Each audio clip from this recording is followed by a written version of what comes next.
Hello दोस्तों, कैसे हैं आप। आज मैं आप सब लोगों को एक नई कहानी सुनाने जा रहा हूँ।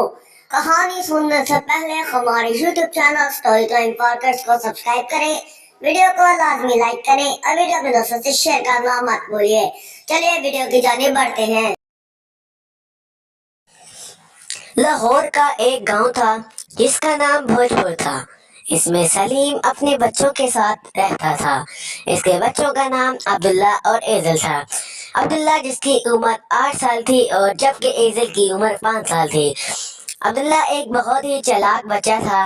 इन बच्चों के नाम कई माँ का नाम सैमा था। सैमा को एक बीमारी थी जिसकी वजह से वो मर गई। सैमा की वफात के बाद बच्चे बहुत गमगीन हो गए।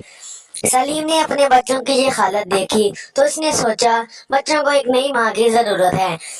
तो इसने शमशाद नाम की एक लड़की से शादी कर ली। शुरू में शमशाद ने बच्चों से बड़ा प्यार जताया, लेकिन वो अब इन बच्चों से तंग आ गई थी। वो इनको मारना चाहती थी। फिर एक दिन की बात है, सलीम को किसी काम के सिलसिले में शहर से बाहर जाना पड़ा। सलीम के जाने के बाद शमशाद ने सोचा कि ये भी यही सही मौका है इनसे जान छुड़ाने का। इसने बच्चों से कहा, आओ बच्चों, जंगल में जाकर बैरिस तोड़ लाएं। बच्चे बेचारे इसकी बातों में आ गए और इसके साथ जंगल चले गए। वहां जाकर इस सौतेली माँ ने बच्चों को कोई बहाना लगाकर इसी जंगल में छोड़ दिया और खुद घर वापस आ गई। दूसरी तरफ शाम हो गई थी। बच्चे बेचारे भूख से मर रहे थे और इधर शमशाद बहुत खुश हो रही थी और अब तो रात हो गई थी।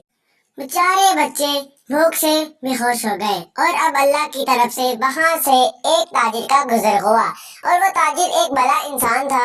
जब उसने बच्चों की ये हालत देखी तो इसे इन पर रहम आ गया और वो बच्चों को अपने साथ घर ले आया। बच्चों को घर ले जाकर खाना खिलाया और इनका बहुत ख्याल रखा। इसी तरह एक हफ्ता गुजर जाता है और दूसरी जानिब सलीम भी घर वापस आ जाता है। वो शमशाद से बच्चों के मुतालिक दरियाफ्त करता है, लेकिन शमशाद कुछ नहीं बोलती। वो इस बार गुस्से से पूछता है तो शमशाद होते हुए सारा मौजूद बयान करती है। वो सलीम से माफी मांगती है और कहती है कि मुझे माफ कर दो, मुझे अपनी गलती पर पछतावा है। ये सुनकर सलीम अपने बच्चों को ढूंढने निकल जाता है और वो इनको हर जगह ढूंढ रहा होता है।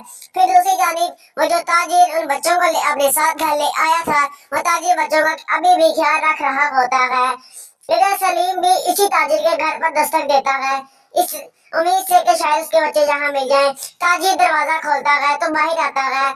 तो सलीम इससे बच्चों के बारे में पूछता है तो ताजिर सब कुछ बताता है कि मुझे ये बच्चे तुम्हारे बच्चे जंगल से मिले थे जो कि बेहोशी की हालत में पड़े थे। मैं इनको लेकर आया और इनका ख्याल रखा।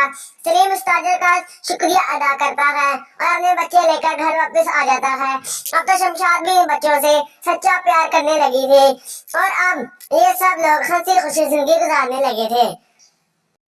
इखला के सबक, सौतेली माँ तो सौतेली ही होती है, पराई माँ कभी भी असली माँ से ज्यादा प्यार नहीं कर सकती।